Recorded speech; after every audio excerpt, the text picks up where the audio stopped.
பாரிஸில் இருந்து தாயகம் திரும்பி இருக்கிறார் வீராங்கனை வினேஷ் போகத். அந்த காட்சிகளை நாம் நேரலையில் பார்த்து வருகிறோம். மல்யுத்த வீராங்கனை வினேஷ் போகத் நாடு திரும்பி இருக்கிறார்.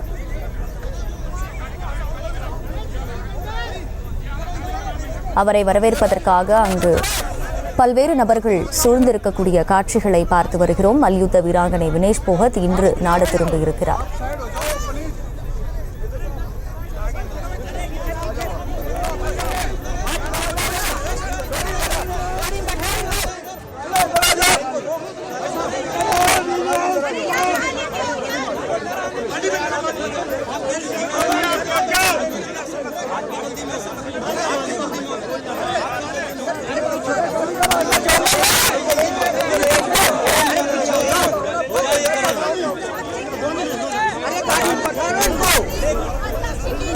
பாரிஸில் இருந்து டெல்லி திரும்பி இருக்கிறார் வினேஷ் போகத். அவர் வரவேற்பதற்காக அங்கு பல்வேறு நபர்கள் சூழ்ந்து பிரம்மாண்ட வரவேற்பு அளிக்கப்பட்டு வருகிறது. கூடுதல் விவரங்களை செய்தியாளர் ராஜேஷ் வழங்க கேட்கலாம்.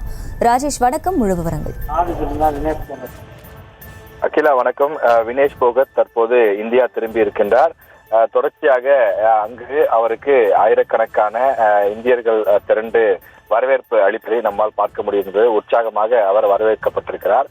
அவர் இந்த போட்டியில் செல்ல முடியாத ஒரு தகுதி இழப்பு என்ற ஒரு நிலை இருந்தாலும் கூட அவர் ஒட்டுமொத்த இந்தியர்களுடைய மனங்களை வென்றிருக்கின்றார். உலகம் முழுவதும் இருக்கக்கூடிய விளையாட்டு வீரர்கள், விளையாட்டு ஆர்வலர்களுடைய மனத்தை வென்றிருக்கின்றார். அந்த அளவிற்கு கடினமாக போராடி அவர் இந்த வெற்றியை உறுதியாக்கி இருக்கின்றார்.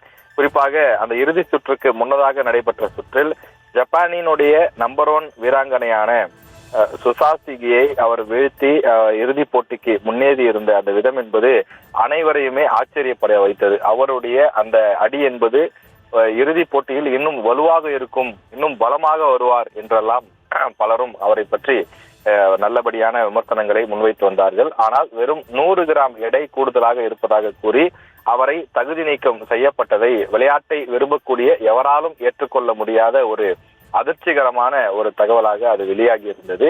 இந்த நிலையில்தான் அவர் மேல்முறையீடு செய்து அங்கேயே காத்திருந்தார். அந்த மேல்முறையீடும் அவருக்கு சாதகமாக அமையாத நிலையில் அவர் நேற்றைய தினம் உருக்கமான ஒரு 2 பக்க கடிதத்தை தன்னுடைய சமூக வலைதளத்தில் பதிவிட்டிருந்தார். நான் தொடர்ந்து போராடினேன், எப்படியாவது நிச்சயம் வென்றுவிட வேண்டும், இந்திய கொடியை கையில் ஏந்தி இந்தியாவிற்கு பெருமை சேர்க்கக்கூடிய வகையிலே வலம் வர வேண்டும் என்று பல கனவு கண்டேன்.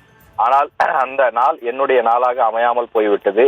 விதியும் துரதிர்ஷ்டமும் என் வாழ்க்கையில் விளையாடி விட்டது என்றெல்லாம் அவர் உணர்ச்சி பொங்க அந்த 2 பக்கத்திலே குறிப்பிட்டிருந்தார். தற்போது டெல்லி வந்திருக்கக்கூடிய அவர் உணர்ச்சி பொங்க வரவேற்கக்கூடிய அந்த காட்சியை நாம் பார்க்கின்றோம். கிட்டத்தட்ட அவர் உணர்ச்சி பொங்கி கண்ணீர் ததும்ப அவர் வரக்கூடிய அந்த காட்சியை நாம் பார்க்கிறோம்.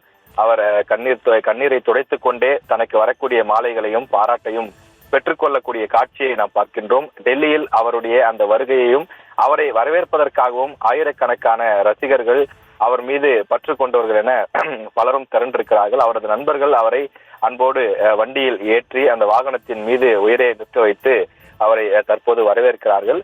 அவரது சொந்த ஊரிலும் இதற்கான ஏற்பாடுகள் என்பது மிக பிரம்மாண்டமாக செய்யப்பட்டிருக்கிறது. ஊர் முழுவதும் இனிப்புகள் கொடுத்து அவரை வரவேற்பதற்கான அந்த ஏற்பாடுகள் என்பது செய்யப்பட்டிருக்கிறது.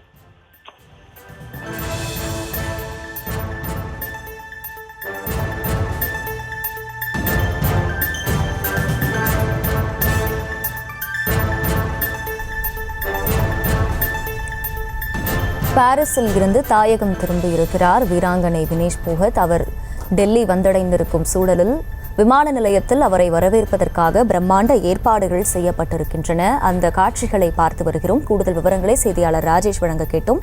விவரங்களுக்கு நன்றி ராஜேஷ்.